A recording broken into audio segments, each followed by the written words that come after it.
हजुरहरू अहिले हेर्दै हुनुहुन्छ मात्र पूर्णिमा अफिसियल युट्युबमा नेपाली रोचक अनि मोटिभेसन कथाहरूको सङ्गालो पलासका फुलहरू।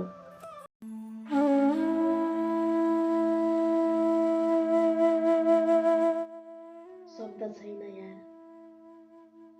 मन चिच्याउन चाहन्छ एक तमासले, तर म भित्रको आवाजमै हराइसकेको जस्तो लाग्छ मलाई।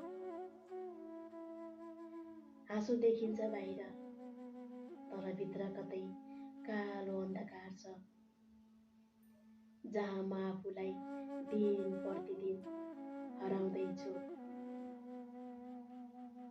दैनिक जिन्दगी चलिरहेछ, मानौ म रोबोट बनेको छु। कसैको लागि मुस्कान, कसैको लागि मजाकको पात्र, तर आफैको लागि शून्यता मात्र।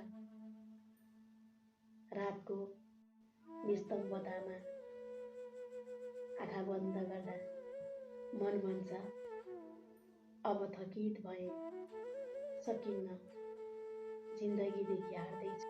आत्मा भन्छ कहिलेकाहीँ जीवन नै बोझ लाग्न थालिसक्यो, तर एक कुनामा आशाको सानो झिल्को छ, जहाँ कसैले भन्छ त महत्त्वपूर्ण छ तेरो पीडा पनि। सायद त्यही झिल्को नै हो जसले म आज पनि बाँचिरहेको छु।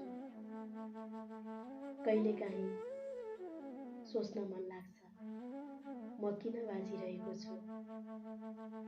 साँझ परेपछि जब आकाशमा अन्धकार फैलिन्छ, मेरो मन भित्र पनि त्यस्तै केही हुन्छ, एक किसिमको शून्यता जुन बोल्दैन, तर भित्रभित्रै चिच्याउँछ। हिजो झै आज पनि कसैले सोधेनन् कस्तो छौ तिमी, र म सधैँ चाहिँ हाँसेर उत्तर दिन्छु ठिक छु म। ओहो, कल्पनामा पो सोधेको रहेछ कसैले। म हाँस्छु, तर त्यो हाँसोको पछाडि कति आँसु लुकेका छन् सायद कसैलाई थाहा छैन। आफ्नो मनको कुरा भन्न खोज्दा सुन्ने मान्छे नै भेटिँदैन, र भित्रभित्रै गुम्सिन्छ पीडा धुवाँ जस्तै, भुटाउँदै, थिच्दै, जलाउँदै।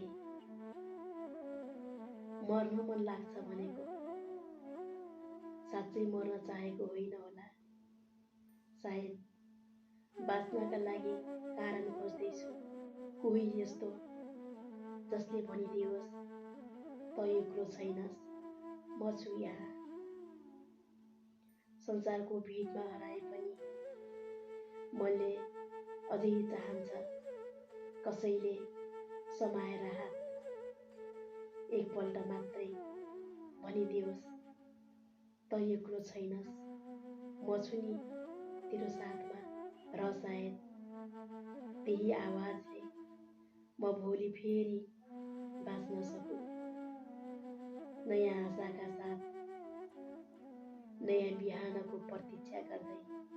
आज फेरि एउटा दिन बित्यो, तर थाहा छैन यो दिन मैले बाँचे कि रबरले चाहिँ तन्काएर जस्तो सुकै बिताए।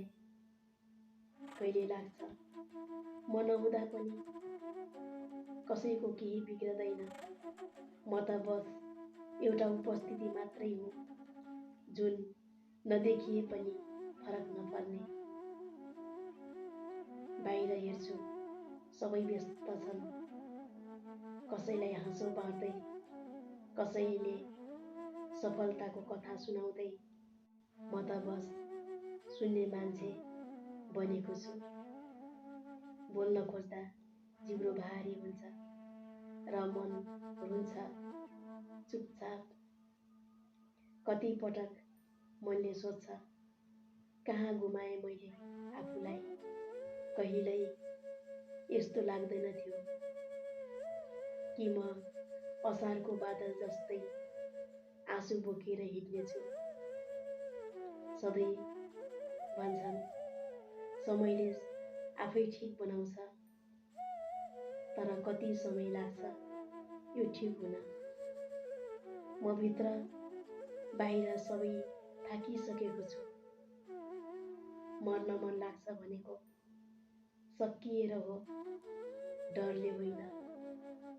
तर अझै पनि कतै मनको कुनामा एउटा सानो आवाजले भन्छ अझ अलिकति धैर्य गर।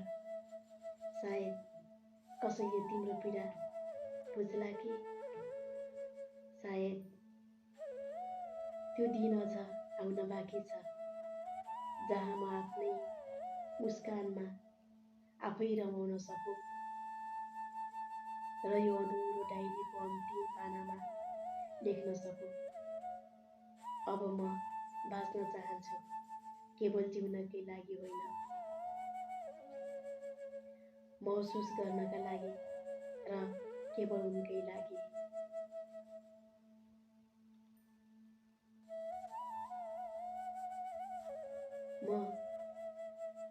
म मुस्कानको मुखौटो भिरेर भिडमा हराइरहेको एउटा अनुहार, जहाँ हाँसो भरिएको दृश्य देखिन्छ तर भित्र एउटा वेदनाको संसार, एउटा वितृष्णाको संसार। शब्दहरू मसँग बोल्दैनन्, मात्र कविता बनेर पनि रुन्छन्। कसैले देख्दैनन् ती चिसा आँखाहरू जुन रातमा सिरानी आँसुले निथुक्क भिजेको हुन्छ। म आफैसँग डराउँछु किनकि मनभित्र उर्लिरहेको छ यस्तो मौन चिच्याहाट जसको आवाज संसारको कुनै कानले कदाचित सुन्न सक्दैन। प्रत्येक बिहान एउटा युद्ध लडिरहेको हुन्छु म।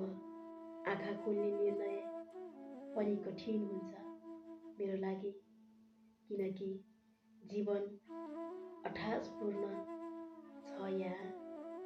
अब जीवित हुने कुरा होइन, झेल्ने कर्म बनेको छ मेरो।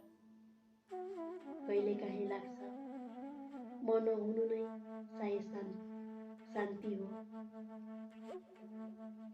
तर त्यही बेला मनको कुना काप्चामा एउटा अस्पष्ट आवाजको रेखा झुल्किन्छ। कसैले मसँग माया गर्छ कि, कसैले बुझ्छ कि म जिउँदै मरेको छु। हस्त साथी, आजको कथालाई म यही टुङ्ग्याउन चाहन्छु। आगामी बसाइमा फेरि नयाँ कथा लिएर आउने बाचा गर्दै आजको लागि छुट्टिन चाहन्छु।